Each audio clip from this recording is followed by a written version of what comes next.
if you ask NATO, war with Russia is coming. Saying that airfields, military headquarters, and other control centers around Kiev are being targeted. As the Russia-Ukraine war progresses, the original goal of Western nations is becoming increasingly unrealistic. Supporting the conflict through aid and weapons sales to Ukraine was not only done to help them ward off Russia's advances, but also with the goal of weakening Russia's military capabilities. Go on!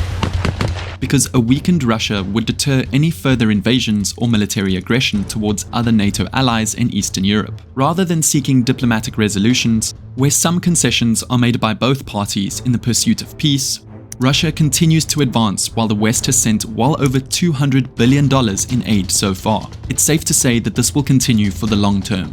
The military-industrial complex is in full swing, with the likes of Raytheon, Lockheed Martin and Boeing licking their lips at the thought of extended conflict. Unfortunately though, the West did not predict the systematic overhaul of Russia's industrial base. Reported casualties in the hundreds of thousands are significant losses for Russia, but they now have arms manufacturing depots and factories running 24/7 around the clock. Some reports even have Russia manufacturing 7 times as much ammunition as Western arms makers. Commander of the Estonian Defense Forces, Martin Herem, stated in late January of this year that NATO has vastly underestimated Russia's ability to produce millions of shells and recruit hundreds of thousands of troops at such a speed. Sadly, this was evident before the war even began. In military conflict, population and artillery disparities like the one between Russia and Ukraine are clear indicators of who should control the war. For fighting-aged males, Russia outnumbers Ukraine at 4-1, and in artillery, the disparity is worse at 5-1. These gaps were always too big to overcome. Now, at certain points, particularly after the first counter-offensive in 2022, it seemed that by some miracle Ukraine may have a chance. But the statistical realities have come to rear their ugly head, and Ukraine's attempt to regain territory have proven futile, at least as of now. Ukrainian President Vladimir Zelensky is calling for stronger air defenses. Now he called for more Western weaponry to outpace any military moves from Moscow. Russia's military-industrial base is stronger than it has been in decades. With the rise of BRICS and the increasing frequency at which key commodities like oil are being traded by Russia and its allies in currencies other than the dollar, the economic outlook for Russia is optimistic too, having outpaced both the US and Europe in terms of growth, increasing in size by 3.6% despite being subject to all these sanctions. So it seems that if anything, Western policies have simply made Russia an even more formidable opponent than we would have thought possible just a few years ago. But what does this mean for security conflicts going forward? How do NATO allies respond to their miscalculation of Russia's industrial and military capacity? Well, NATO allies across Europe have seemingly been given a new directive, as military exercises in preparation for a potential conflict are taking place. Chairman of the NATO Military Committee, Rob Bauer, has even said that Western nations must prepare for an all-out war with Russia, as they were too optimistic regarding Ukraine's chances in 2023. That doesn't exactly sound like a wise thing to say for someone in his position, unless they really believed it to be true. So a larger regional conflict might very well be on the horizon. Still, it's important to remember that further conflict between Russia and European states outside of Ukraine is unlikely. Not only has Putin made it clear that Russia has no intention of conflict with Poland or any other NATO ally for that matter, but the logistics of transitioning from the Ukraine war to another offensive against an entirely different nation is unrealistic. Russia's war machine has been properly oiled through this conflict, and crazier things have happened. But by no means do they have the artillery or manpower to attempt invading a NATO country on the back of this conflict, especially given the implications of Article 5, stating that an armed attack on one member is an attack on all members. NATO allies are not willing to take that chance, however, regardless of how improbable it may be. The mobilization of troops in European states is likely just a form of military posturing to remind Russia that aggression towards a sovereign NATO ally is off the cards. But it could also be legitimate preparation for war, as European leaders fear Donald Trump winning the 2024 election may lead to a relaxed stance on Russian aggression from their American allies. His statements in relation to NATO countries' insufficient defense spending has stoked fears among European leaders. But we're at 200, they're at 250. I did the same thing with NATO. I got them to pay up. NATO was busted. If we don't pay, are you still going to protect us? I said, absolutely not. They couldn't believe the answer. You never saw more money pour in. Now, Trump's rhetoric has never been the best metric to use for understanding US foreign policy agendas. But the combination of this and the recognition by NATO members that they have underestimated Russia's capabilities has led to a large-scale shift in Europe's security landscape. In order to better understand this shift towards military strength, something Europe has been lacking for many decades, we can take a look at each nation's recent military exercises and how NATO's overall security policies have evolved for war. We can start with a recent announcement from some of NATO's most powerful European members. Poland, Germany, and France vowed to make Europe a military power capable of supporting Ukraine and withstanding Russian aggression. Unlike the early parts of this war, when European leaders looked to America to support Ukraine, they now seem to be making an independent push to strengthen their security apparatus. The foreign ministers from each of these three nations met in Paris in February 2024 to hold talks about Ukraine. They also discussed reviving the Weimar Triangle, a regional alliance formed in 1991 intended to promote cooperation between France, Germany, and Poland. For France, the possibility of actually putting troops on the ground in Ukraine was mentioned in late February 2024. French President Emmanuel Macron said that in terms of options, nothing should be excluded, and that he was adopting strategic ambiguity regarding the deployment of Western troops. This possibility had until this point never been mentioned by anyone. Macron then claimed that everything is possible if it's useful for reaching the objective, which suggests that France is not averse to policies that may lead to escalation, as long as it means they will be able to defeat Russia in Ukraine. Next, we have Germany, the strongest EU country preparing for war, and in a much more material way. Leaks from Germany's Ministry of Defense suggest that Germany has not only envisioned a NATO-wide conflict, but that they are actively preparing for such a scenario.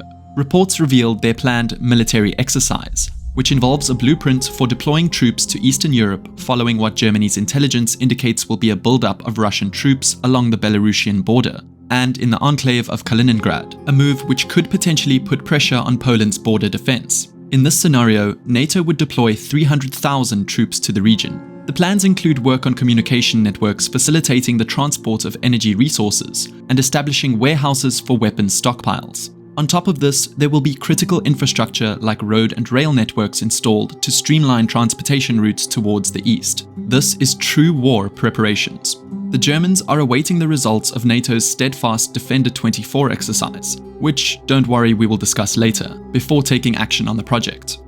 Much of this scenario-based planning is just part of proper risk management and defensive military posturing, but it nonetheless demonstrates the mindset going into this year for European militaries. Meanwhile, Poland's defense minister stated in early 2024 that the country's defense ministry has taken concrete steps to prepare for the threat of Russian mobilization, focusing on gaps in armament supplies for their own military, as he expects Poland to play an important role in the common defense of the European Union. The Polish Prime Minister Donald Tusk admitted to the fact that Europe's military power is weaker than that of Russia, claiming that increasing production and intensifying their cooperation are indisputable priorities. Tusk urged European nations to invest more in military projects over the next year, especially in air defense capabilities and upscaling the production of ammunition, with Poland taking the lead, spending more than 4% of their GDP on defense this year. This is significant because in the time between now and the upcoming US presidential election in November, European nations that have put their military industrial bases on the back burner, primarily because of US protection that allowed them that luxury, are now going to invest heavily in military initiatives. It will presumably be a dramatic increase, even in comparison to the defense spending hikes we saw following the initial invasion of Ukraine in 2022. Poland has long had a sufficient industrial base for arms manufacturing, but France and Germany have fallen behind. We can expect a significant bolstering of the arms manufacturing infrastructure and overall military spending of these two European powers during 2024, presumably rising to at least the required 2% of GDP. This is important because nearly half of all NATO countries still fall short of the 2% of GDP mark for defense spending, even with the collective calls for increased security measures. This shift will have geopolitical implications not just for the Russo-European relations in the short term, but also for Europe moving forward as it attempts to establish itself as a military power in the multipolar world. British military intelligence also recognized the dangers of large-scale conflict in the immediate future, indicating a renewed threat assessment of Russia. Head of the British Army, General Patrick Sanders, said in late January 2024 that it is not merely desirable, but essential that they place their society on a war footing. Sanders also alluded to the potential need for a draft, claiming Ukraine has proved that citizen armies are the ones that win wars, and the pre-war generation must prepare. Whatever pre-war may mean, which prompted the UK Prime Minister's office to release a statement ruling out the possibility of military conscription. Countries closer to the front lines are not just pledging to strengthen defense procedures, they're already taking action in reinforcing their borders. Romania, whose geostrategy is particularly vital given their proximity to the Ukraine conflict, signed a letter of intent to buy French submarines last July and have been conducting naval military exercises in the Black Sea over the past year as they attempt to secure their position in the region. It is clear that Romanian officials are also quite confident that Russia's war in Ukraine is only the start of their plans. Defense Chief Georgita Vlad said in November 2023 that he was more than convinced that President Putin's policy will escalate in the immediate future, and that after Ukraine the main target will be the Republic of Moldova. He believes Russia will not stop at Ukraine, because the current conflict isn't as simple as Russia versus Ukraine. In his eyes, it's a war of Russia with a democratic world. For these reasons, the Romanian defense chief feels that they need to discuss a policy for preparing the population, making reference to legislation that is yet to pass in Romanian parliament, which would introduce voluntary military training for Romanians aged 18 to 35. This was after the country's defense minister Vasile Dinku said that they had managed to defuse 20 mines in their territorial waters, which had come from the conflict zone between Ukraine and Russia. This kind of hazard has become a regular occurrence for them and other nations situated on the Black Sea.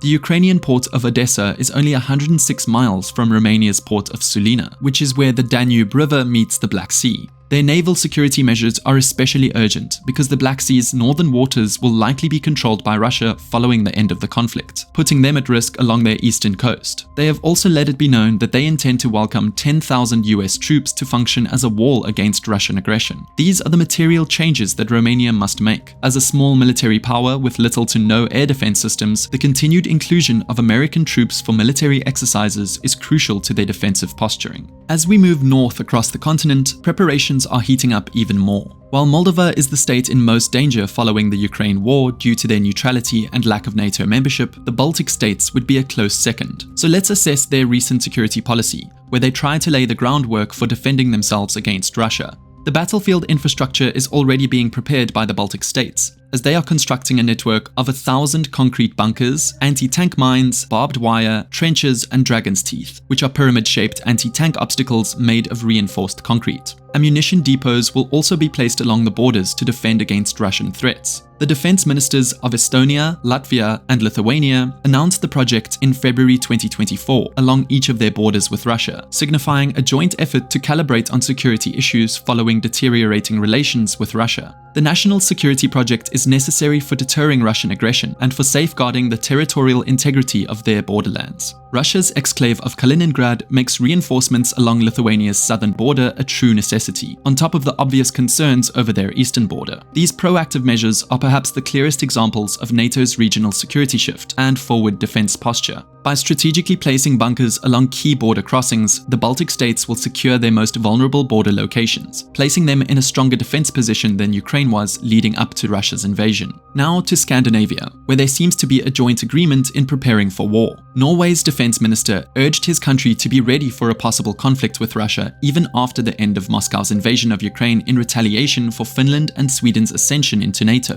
Denmark's defense minister went as far as to say that it, and I quote, cannot be ruled out that within a 3 to 5 year period, Russia will test Article 5 and NATO solidarity. And Sweden's commander-in-chief has now said that all Swedes need to prepare for war, leading to criticism from opposition politicians over what they feel is fear-mongering rhetoric. Now, Russia has threatened Finland and Sweden after their first push to join NATO in 2022, following Russia's invasion of Ukraine. The Russian Defense Ministry stated that they would be forced to take retaliatory steps in order to neutralize the threats to its national security that arise from this, which was an ominous warning. This goes to show that the paranoia of a Russian invasion isn't just about minimizing risk. It's a real concern, especially around Europe's most vulnerable nations. In 2023, Air Force commanders from all Scandinavian countries, not including Iceland, signed a letter of intent to create a unified Nordic air defense aimed at countering the rising threat from Russia, with a 250-strong fleet of modern frontline combat aircrafts. Finland announced plans to double the country's production of artillery and mortar ammunition.